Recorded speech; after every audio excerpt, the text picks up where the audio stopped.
Alaikum. Voilà, c'est un plaisir d'être chez Mohamed Louma pour présenter Mohamed Khidr, mon père, une personnalité d'importance qui a fait l'histoire de l'Algérie, avec d'autres bien sûr, avec qui il était de premier plan. C'est un plaisir de passer dans la chaîne de TV de Mohamed Louma, Smita Mohamed Louma. Il a beaucoup contribué à écrire sur Mohamed Khidr, des ouvrages que je conseille, Wab al-Albiya, ou aussi en français, terrorisme d'État. C'est un terrorisme d'État parce que c'est le cas. Et mon livre que je vous conseille de lire aussi parce qu'il est très détaillé, l'affaire Khidr, histoire d'un crime d'État impuni. Donc ça a été écrit par les éditions Coucou en Algérie, édité donc en Algérie, et ça a été édité en 2017. Donc avec la période encore, c'était du temps de Bouteflika qui était président. On n'était vraiment pas encore très sûr que l'édition pouvait sortir parce qu'on s'était dit que Bouteflika, c'est quand même avec Boumedienne une des principales personnalités qui a contribué à l'assassinat de Mohamed Khidr. Je le dis clairement parce que j'ai tous les éléments pour le prouver. Et en ce temps-là, en 1967, lorsque Khidr a été exécuté, on dira, c'était Ahmed Bouteflika qui était ministre des Affaires étrangères et donc qui chapeautait toutes les ambassades, notamment l'ambassade de Madrid.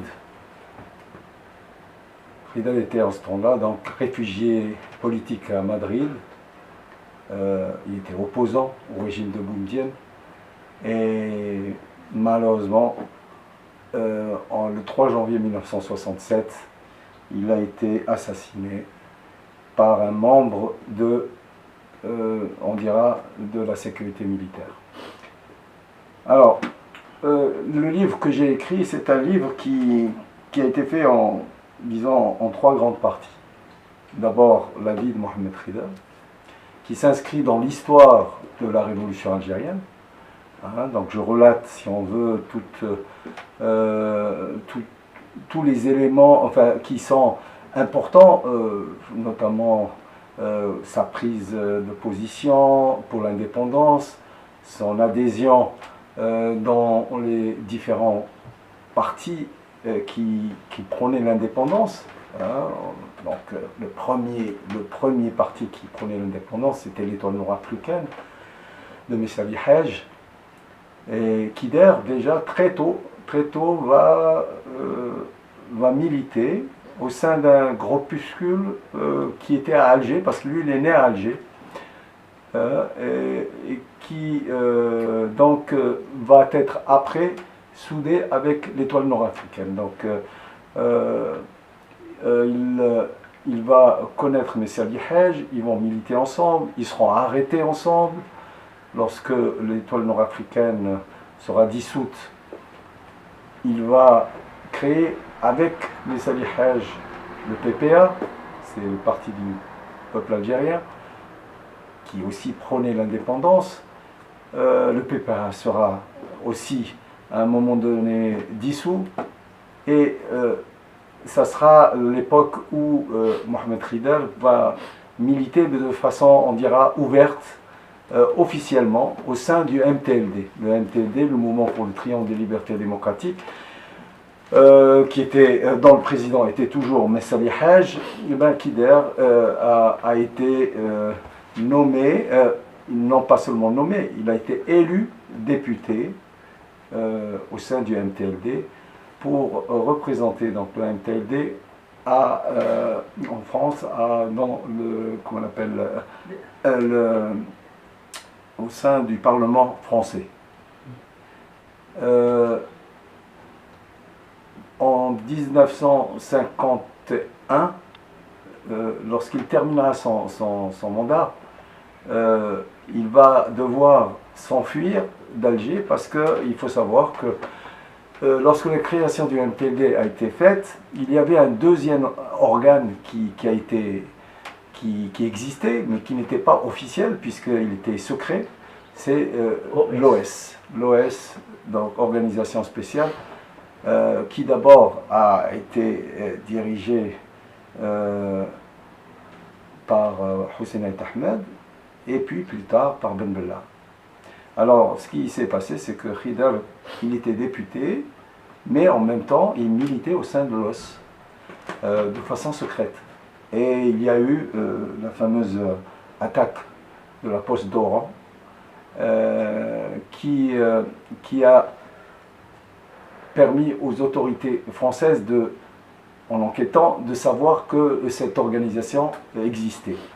Et les membres ont été poursuivis, Ben Bella a été arrêté d'ailleurs, mais Khidr n'a pas été inquiété parce qu'il avait l'immunité parlementaire.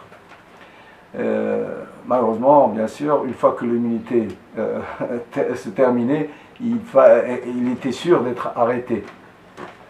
Une petite anecdote, Messali Haj l'a conseillé de se faire arrêter. Et Mohamed Khidr lui a dit, la prison, ça suffit. Il avait déjà été emprisonné plus de 10 ans avant. Et il n'a pas accepté de se laisser arrêter. Pourquoi M. Haj demandait à ce qu'il se laisse arrêter? C'est parce qu'il considérait que c'était un moyen de pouvoir soulever la population contre cette arrestation, du fait qu'il avait une certaine notoriété, etc.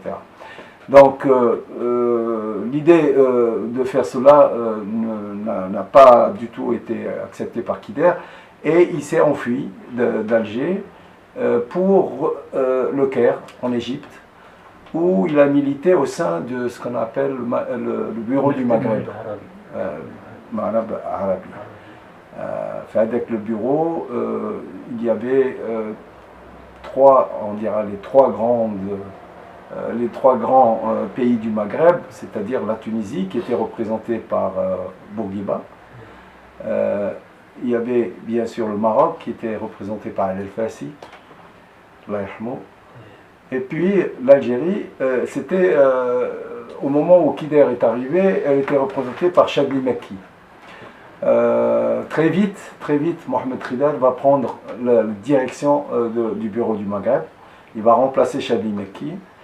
Et vont arriver au Caire deux grandes personnalités, Ait Ahmed, qui lui aussi était poursuivi en Algérie pour l'attaque d'Oran, parce qu'il ne faut pas oublier qu'il était responsable de l'OS, et Ben Bella, qui lui-même était responsable et qui avait été arrêté et qui s'est enfui et qui a réussi donc à partir au Caire. Donc ces deux grandes personnalités ont rejoint Mohamed Khidr pour justement travailler dans le but d'obtenir l'indépendance, mais travailler à l'extérieur pour d'abord, bien sûr, avoir les moyens à ce que la révolution puisse être alimentée, et on le sait, ce qui fait la force d'une révolution, c'est toujours l'argent et les armes. Donc les soutiens qui devaient être obtenus auprès des pays arabes, c'était le job de Mohamed Khidr. Il va faire des tournées dans les pays arabes pour obtenir les aides qu'il fallait. Et pour les armes, c'est Ben Bella qui s'en occupait. Ben Bella, avec Gamal Abdel Nasser, avait des relations qui étaient assez proches. On dira que Gamal Abdel Nasser déjà pressentait Ben Bella comme étant l'homme de la situation. Mais bon, donc la tâche de Ben Bella, c'était d'alimenter en armes la révolution algérienne. La tâche d'Ait Ahmed, c'était une tâche, on dira, d'avoir des appuis diplomatiques dans le monde, que ce soit aux États-Unis. Il a d'ailleurs été très souvent aux États-Unis pour prôner la cause, que ce soit aussi lorsqu'il y a eu Bandung, c'est-à-dire la réunion des pays non alignés, et donc Ait Ahmed a représenté le mouvement du FLN pour justement sensibiliser tous ces pays qui, eux aussi, sortaient un petit peu de tout du colonialisme et qui donc ont été sensibilisés par la cause algérienne, et ça a donné beaucoup on dirait d'atouts et c'était une réunion qui a vraiment porté ses fruits pour la cause algérienne. Alors voilà, donc Kider est resté dans le bureau du Maghreb jusqu'en 56. Bon, je ne peux pas résumer toute la vie de Khidr parce qu'elle est tellement dense, mais les grandes lignes. Donc, Mohamed Khidr va être approché par l'ambassadeur de Tunisie. Il faut se souvenir qu'en 1956, le Maroc et la Tunisie sont devenus indépendantes. Et donc, dans une discussion informelle, l'ambassadeur lui dit que, écoutez, pourquoi ne pas envisager à ce que la cause algérienne soit peut-être consolidée d'une manière beaucoup plus importante, c'est-à-dire de réunir les 3 pays maghrébins pour défendre cette cause. Et donc avoir une pression beaucoup plus forte auprès de la France qui pourra peut-être écourter ainsi la guerre et trouver un accord entre la France et les 3 pays maghrébins. Donc